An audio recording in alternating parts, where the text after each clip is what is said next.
to see if I didn't step on his toes or anything. So I've been working several months, really off and on the third temple and a few other things. So hopefully this will add to his lesson and enlighten us a little bit, and maybe we can learn something. The last thing Wally talked about last week, he had a little chart kind of like this. And the Old Testament times are over. He talked about the New Testament times and Jesus' birth and work, his ministry, and his death and his resurrection. He talked all about that.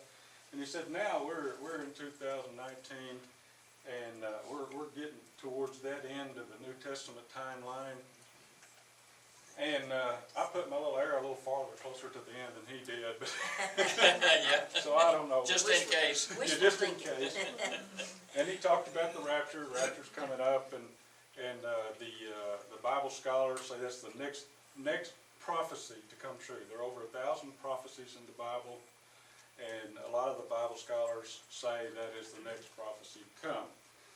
Now, what I find interesting about these days and times, there's three major religions. There's Christian religion, there's Jewish religion, and there's Islam religion.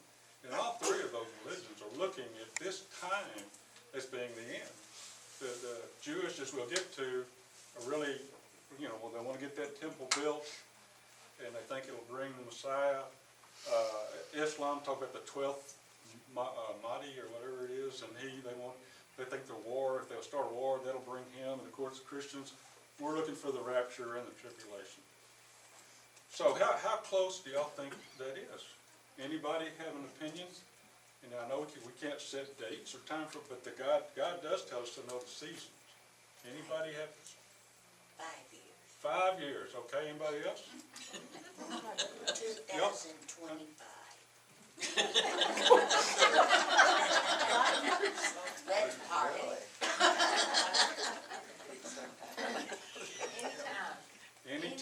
Anytime, they tell, the ones you listen to, be ready anytime. Could come 5 years, it could come before the end of the class here, I don't know. But, and that's one reason Dr. David Jeremiah, he's about 80 years old, he thinks that tribulation will come in his lifetime. So who knows, I mean, no, not the tribulation, the rapture. Which, okay, let me go on here. That's over, it's gone, rapture's come, but here's what I think. I think it's later than you think. I mean, time-wise. I don't mean the rapture's longer. I think the time is close. That's what I think. Yeah. Time is close. So first I'm going to start with the history of Israel. Wally did talk about a little bit about this last week. There's a couple things that I want to add into my lesson that involve the history. But the temple was destroyed in AD 70 by the Romans. The Romans brutally slaughtered 600,000 Jews, and the survivors were scattered across the world. The Sanhedrin Council participated in these series of mock trials that resulted in the crucifixion of Jesus. The Sanhedrin, after AD 70, they were dissolved after continued persecution by the Roman Empire. So they went by the wayside too, and you got your Jews scattered all over the world. Hosea 3, 4 and 5 tell us this. For the children of Israel shall dwell many days without king or prince, without sacrifice or pillar, without ephod or household god. They tell us right there. They're not going to have that for several years, many years. Afterward, the children of Israel shall return and seek the Lord their God, David their king, and they shall come to fear the Lord and to his goodness in the latter days. And since 1948, when Israel was made a country again, the Jews have been coming back. There were about 600,000 Jews living there at that year, and since then people keep coming back, and there's like 6 or 7 million there, I think, now. For 1949 years, there has not been a temple. The Jews were scattered across the world. During these 1900 years, the land of Israel became a barren wasteland. They made fun of the people. The Arabs would sell the Jews the land and laugh at them. It was all mosquito infested, malaria infested, and everything when they came back. So Israel's been back in the land for 71 years. What has transpired since Israel became a nation again? Prophecy fulfilled. Israel becomes a nation again. So that's addressed in Isaiah 66:8 in one day, May the 14th, 1948. Back up. Never before has a nation been disrupted, dispersed, scattered, done away with. Have they ever come back into a right nation as a nation before? That has never happened in history. Hebrew becomes a language again. And that's in Zephaniah. The language when they went back in was a language called Yiddish. It was a mixture of German and Hebrew, but not pure Hebrew. And now Hebrew has become the language again. If you go to any kind of ad that does Israel news or anything about Israel, you'll see advertisements. Learn to speak Hebrew. So they're all over the place there.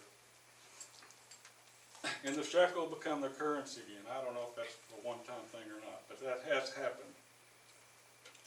Okay, prophecy to come.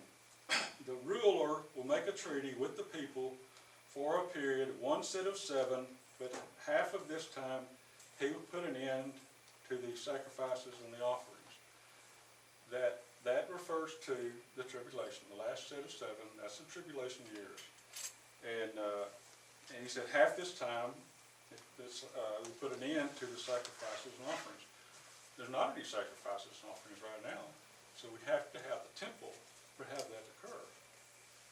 And as to climax to his terrible deeds, he will set up a sacrilegious object that causes desecration until the fate decreed for this defiler is finally poured out on him. We go to Thessalonians. Let no one deceive you in any way, for that day will not come unless rebellion comes first, and the man of lawlessness, that's the Antichrist, is revealed, the son of destruction, who opposes and exalts himself against every so-called God or object of worship, so that he takes his seat in the temple of God, proclaiming himself to be God. There is no temple, so there has to be a temple. The third temple. Since the destruction of the second temple in AD 70, religious Jews have expressed their desire to see the building of a third temple on the Mount, Temple Mount. Although it remains unbuilt, the notion of and desire for a third temple is sacred in Judaism, and particularly Orthodox Judaism. For the Antichrist to take his seat in the temple, there has to be a third temple. So, when will the temple be built? Within 5 years, huh? No, here's a question. I think Don and I were talking about this morning. Does the temple have to wait till the rapture to be built, or can it become before the rapture? You think it will come before the rapture? Anybody got an opinion on that or a thought? It's not defined. It's not defined. I'm going to show you a video of a guy that believes that the rapture has to come first, but the way things are shaping up, I'm not so sure he's right on anything. The verse he quoted, I couldn't see that, but it's possible it will become after or before. I think it's still possible before. So we'll see. And I think that's because of the way things are shaping up. The Temple Institute was founded in Jerusalem in 1987. Is a non-profit educational and religious organization located in the Jewish quarter of Jerusalem's Old City. The Institute is dedicated to the biblical commandment to build the temple of God on Mount Moriah in Jerusalem. The short-term goal is to rekindle the flame of the Holy Temple in the hearts of mankind through education. The long-term goal is to do all in their limited power to bring about the building of the Holy Temple in our time. Thus, the Institute's efforts include raising public awareness about the Holy Temple and the central role that it occupies in the spiritual accomplished in the last 32 years. Wally mentioned this last week. Various utensils have been made of gold, silver, copper, measuring cups, shovels, decanters, sickles, offering implements, oil pitchers, silver trumpets, silver and gold shofars, harps and lyres, the table of showbread, the golden menorah, all of these things are ready, right, ready. Priesthood garments have been prepared, high priest garments, including the crown and breastplates. This is the example of the way they look. But that's not all.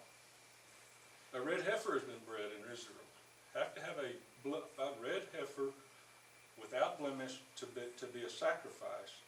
To meet the requirements of the Old Testament law, a red heifer was needed to help accomplish the purification from sin. Specifically, ashes of a red heifer were needed. The imagery of the red heifer is a foreshadowing of the sacrifice of Christ for believers' sins. The Lord Jesus was without blemish, just as the red heifer was to be. There's a picture of the little darling. Poor thing. Tastes good. Jerry, how common is a red heifer?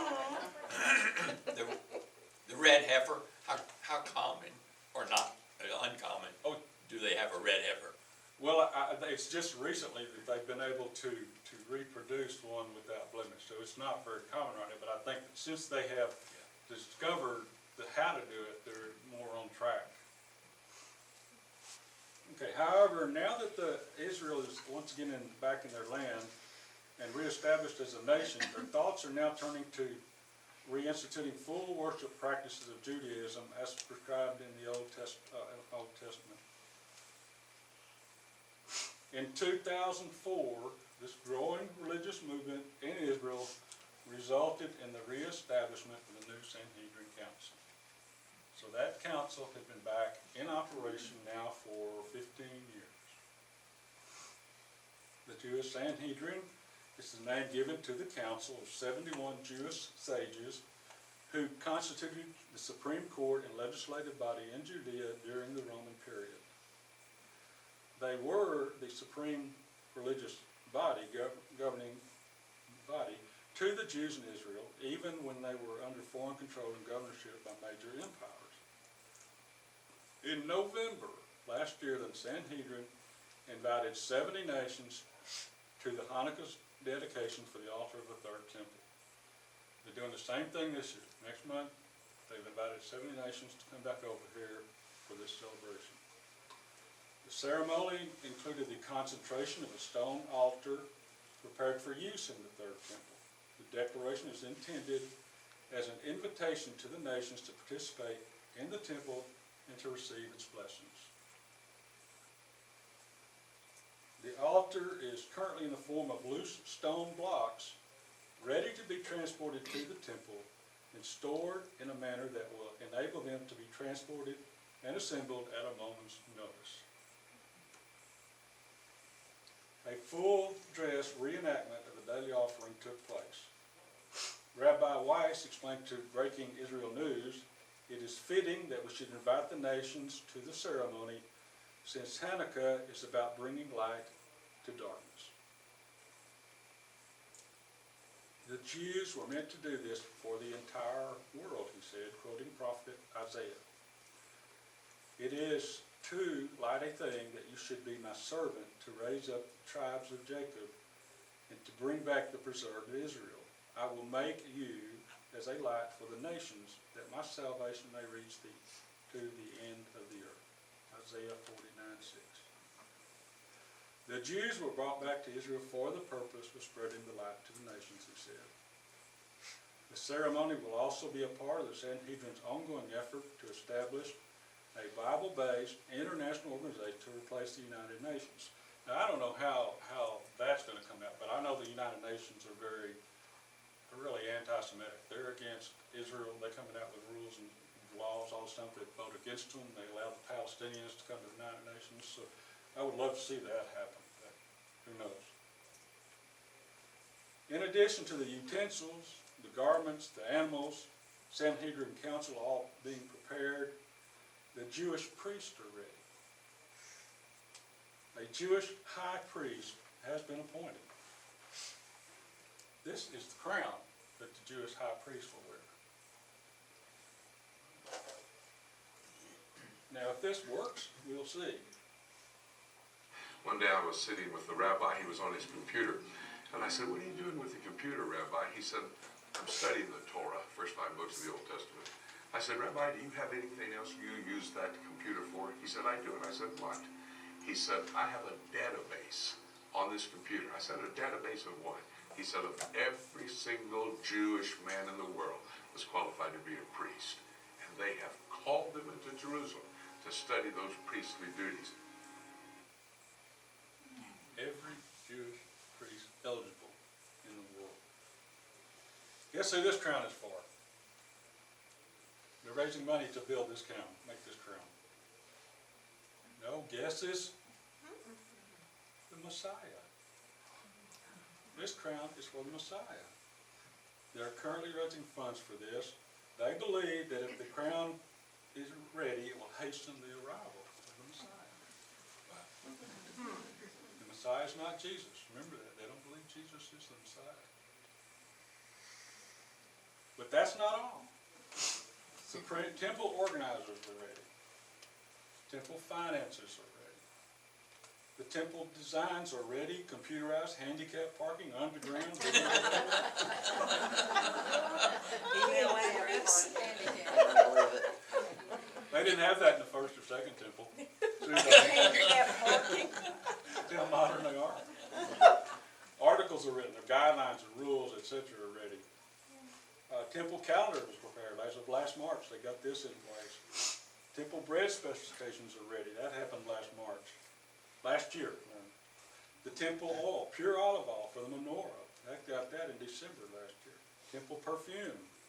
The thick veil is under construction, 66 feet high, 33 feet wide, and 2 inches thick. Just like the veil that broke apart when Jesus died on the cross. The Jewish ceremonies are ready and being practiced. The temple altar was dedicated last December. They're practicing animal sacrifices. Well, I mentioned this last night. Do they buy it in a store? No, they don't buy it in a store. They use the animals that they grow. They cannot kill them in the city limits. So they kill them outside the city limits. They bring them to the altar there, and they put them on the altar. They show TV commercials on Israel TV saying it is time to build the temple.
I've seen 3 or 4 commercials, and this is pretty much the end.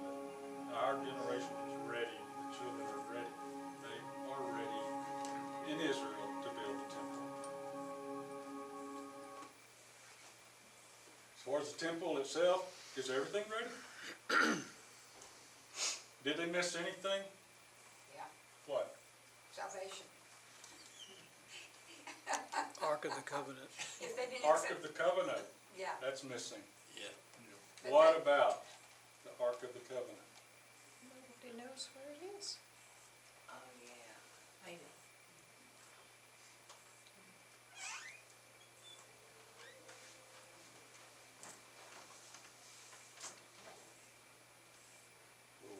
Okay,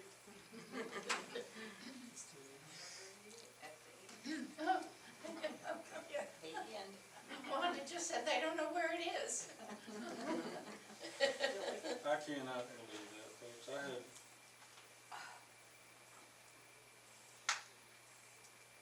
think my iPad is.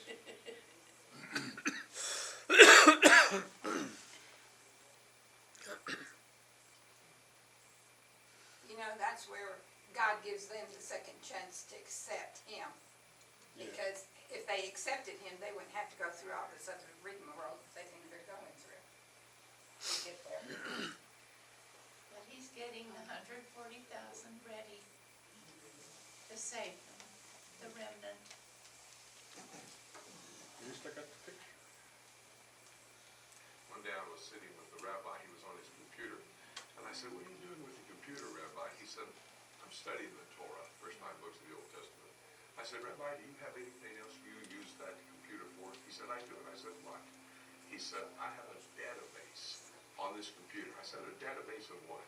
He said, of every single Jewish man in the world. Nope, that's the wrong, that's the wrong one. Let's try it again.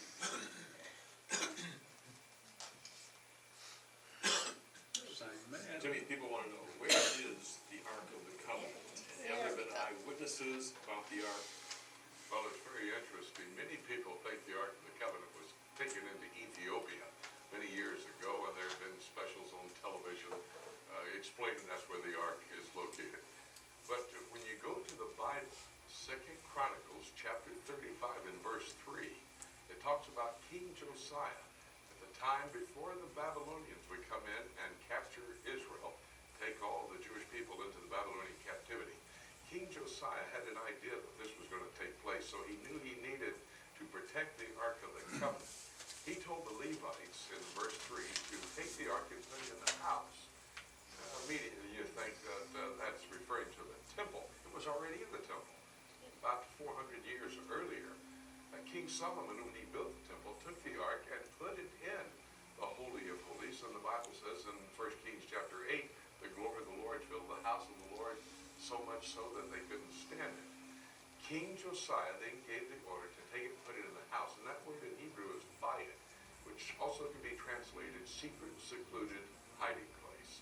And that was a place that was prepared by Solomon the king when he built that temple underneath the Holy of Holies. Right back here where the Dome of the Rock is. Where the Dome of the Rock is. The foundation stone underneath that dome is where the Ark would have sat. If I could take you in there now, I could show you the rectangular spot where the Ark would have sat.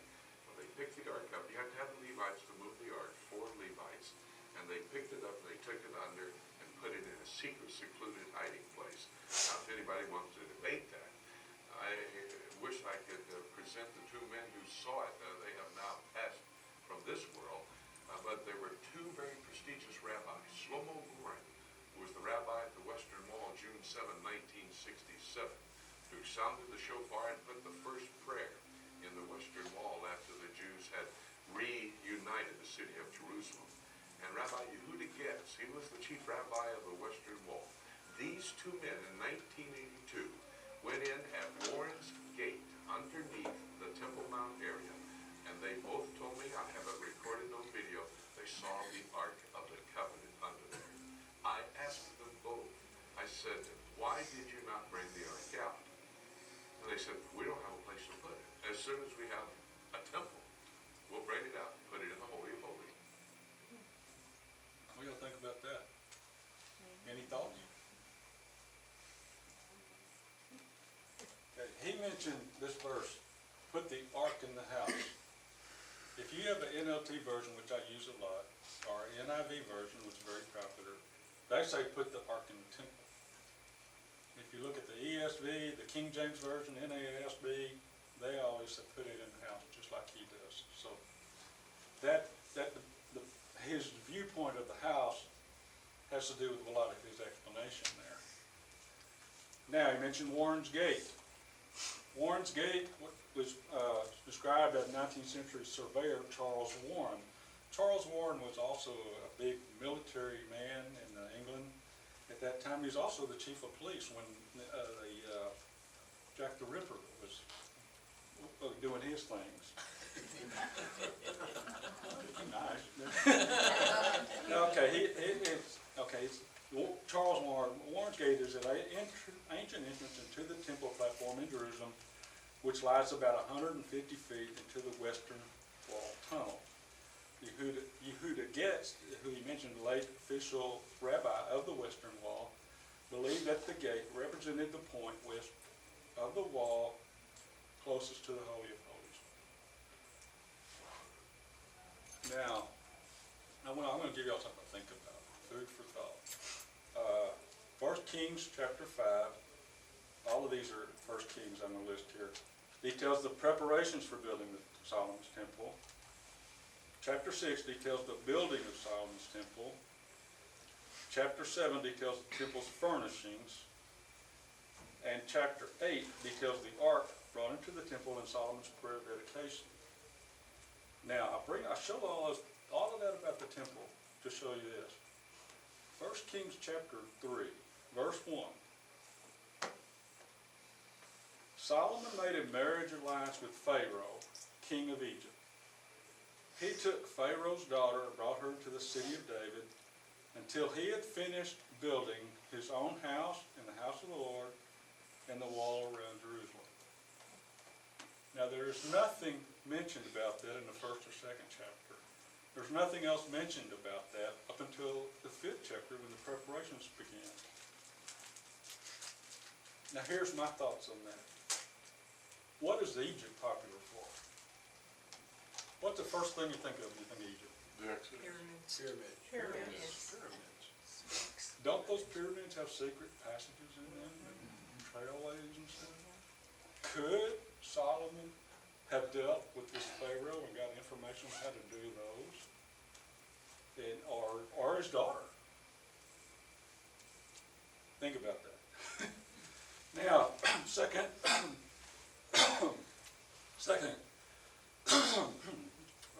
second Chronicles also describes the preparation for building the temple.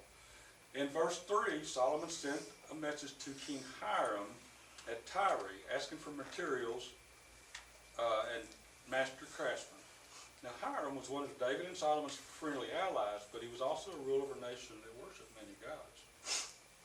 So my Bible commentary says it's not a sin to obtain secular expertise as we go about God's work. So that's my question. Could that one verse all by itself about him marrying the king of Egypt's daughter, I think it's interesting. Okay, back to the third temple.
construction again. I want to do this quickly. So one Jewish leader says the only obstacle today is a political one. And they're working on that. Just days after President Trump was elected, the Sanhedrin Council sent a letter to President Trump and President Putin. They congratulated those two men for working together to get Trump elected as president.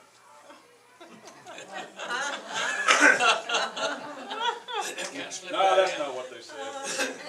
Asking him to help get the temple built. Now, I have heard nothing from President Trump about the temple.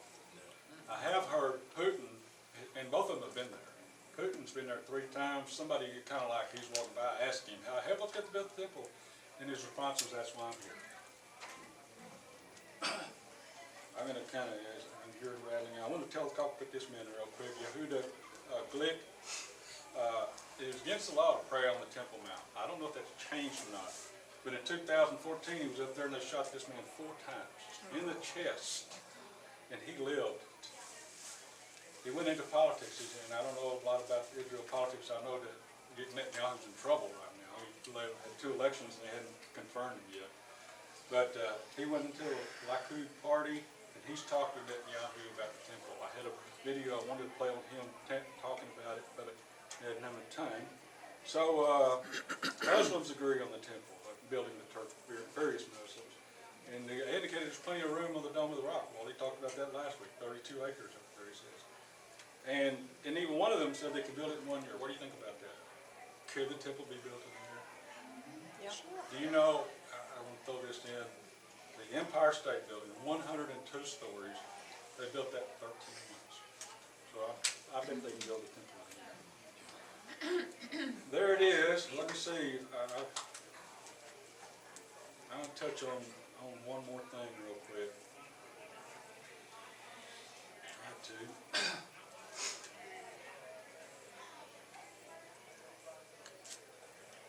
The life in the tribulation, one world government, cashless society, one world religion. With this one world government stuff, it's not secret anymore. I mean, they talk about it all the time. All kinds of leaders that you would know and respect talk about the one world government. Cashless society, we're going more and more to that.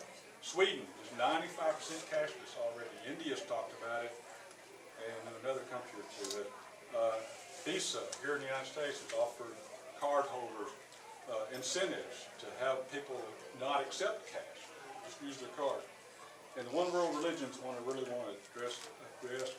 In October 1965, declared by Pope Paul VI, began the Pontifical Council for Interreligious Dialogue.